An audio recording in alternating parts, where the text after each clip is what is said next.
Let's keep it going with Asia. Now, billions come, billions go, and yet there is no reform. That's how the economic situation is unfolding in one of the top borrowers of the world, Pakistan. As the country seeks fresh assistance, two of the world's leading financial institutions have raised serious concerns about the country's long-term economic health. The International Monetary Fund, in its Governance and Corruption Diagnostic Assessment, says that Pakistan's governance and accountability mechanisms remain weak, particularly in the management of public assets and state-owned enterprises.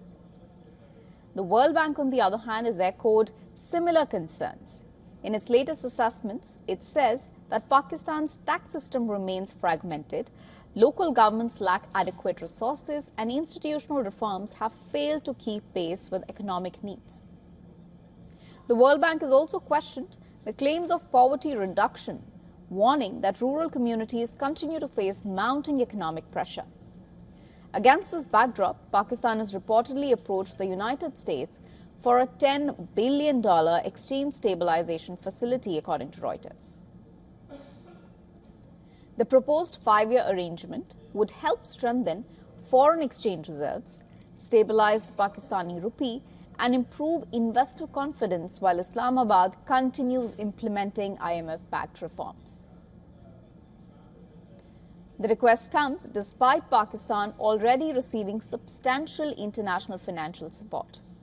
After narrowly avoiding sovereign default in 2023, the country secured a $3 billion IMF standby arrangement, followed by a $7 billion extended fund facility and a separate $1.3 billion climate resilience program. Yet, its economy continues to rely heavily on IMF assistance, debt rollovers, and financial support from partners including China and Saudi Arabia. Economists say that Pakistan's economic challenges stem from decades of persistent fiscal deficits, weak policy implementation, rising public debt, and limited domestic investment interest.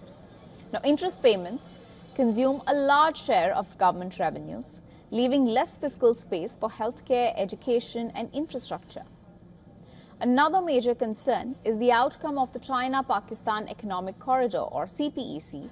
While nearly $62 billion was invested in infrastructure, analysts argue that Pakistan failed to build the industry's competitive manufacturing base and export ecosystem that's needed to fully utilize those assets. High electricity tariffs from power projects, underdeveloped industrial zones around Gwadar port, and continued security challenges in Balochistan have prevented the expected economic gains from materializing. The impact of these structural weaknesses is becoming increasingly visible across Pakistan's economy. According to the latest labor force survey, unemployment has risen to 7.1%, leaving more than 8 million people without jobs, while over half of the country's working-age population remains unemployed or economically inactive. Pakistan is also losing its position as a key regional trade corridor.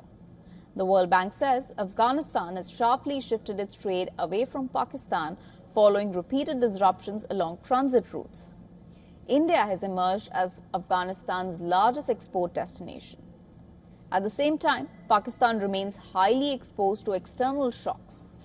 IMF estimates suggest that every 10% increase in global oil prices can raise Pakistan's inflation by 0.4 to 0.6 percentage points, one of the highest pass-through rates in South Asia. Taken together, weak governance, underperforming infrastructure projects, rising unemployment, and changing regional trade partners all point to the same conclusion. Pakistan's economic challenges are increasingly structural in nature, and without sustained institutional reforms, external financial assistance alone may not be enough to secure long-term economic stability.